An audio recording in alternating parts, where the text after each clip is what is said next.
মৃত্যু তোমার চোখের নড়াচড়া বন্ধ করে দিবে,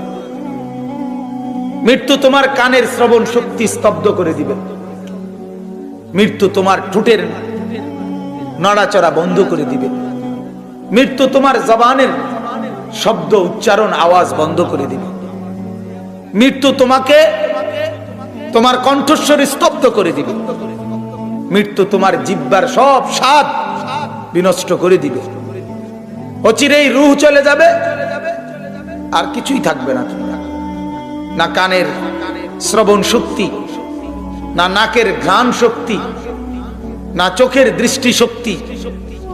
না চামড়ার অনুভব শক্তি, না পায়ের চলার শক্তি, না কল্পনার বিবেকের দিমাগের চিন্তা ফিকিরের শক্তি, কিচ্ছু থাকবে না। আল্লাহর নবী এটাই বলছে, সব কিছু নষ্ট করে দেয়, মিনিটে স্তব্ধ করে দেয় যেই জিনিস, সেই মৃত্যুকে বারবার স্মরণ করে।